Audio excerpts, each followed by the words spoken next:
नमस्कार जय जगन्नाथ। तो आज आमर प्रथम क्लास आम प्रथम क्लास रे स्टार्ट करवा आमर +2 सेकेंड ईयर रे थिबा इन सोशियोलॉजी सब्जेक्ट रो इंडियन सोसाइटी एई बुकटा आमर इंग्लिश मीडियम रे अछि।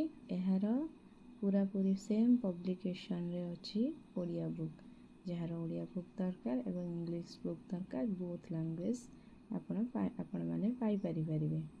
तो आज आम स्टार्ट करी इंडियन सोसाइटी रो किछि कॉन्सेप्ट ए देखंतु तार कंटेंट सिलेबस अनुसार तो आम यूनिट 1 लो कंपोजिशन ऑफ इंडियन सोसाइटी रो ए देखि पारुथिबे लिखा जायछि जे आम आज पढ़िबा रिलीजियस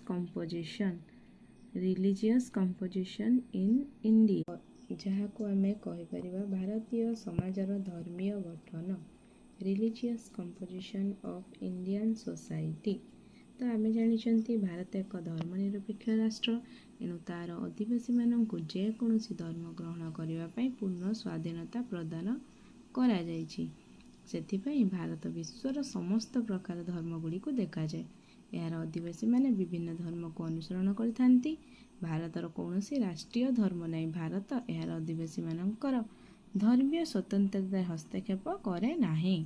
धर्मगत अधिकार प्रत्येक भारतीय मानकर मौलिक अधिकार अटे। प्रत्येक व्यक्ति निज इच्छा अनुसार जे कौनसी धर्म को ग्रहण करी थांती। तो ए सब क्षेत्र रे सेमानंकु के बाध्य करी न थांती। धर्म साधारणतः एक अति प्राकृतिक शक्तिर विश्वास एवं धर्म संक्रांतीय कर्मकांड पालन को बुझाई थाए। संस्कृत भाषा रे जहाँ कहा जायछि जे जहाँ संसार को धारण करी रखी थाए ताहा धर्म पादवाच्य अटे।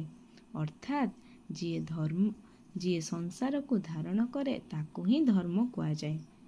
आमे समाज रे रहिबाकु हेले हमकु कोन धार्मिक रीतिनीति सब मानिबा पई पड़ी थाए। तेणु जो शक्ति समाज स्थिति रक्षा करिबारे सहायक होइताए ताहाकु धर्म कहा जाए।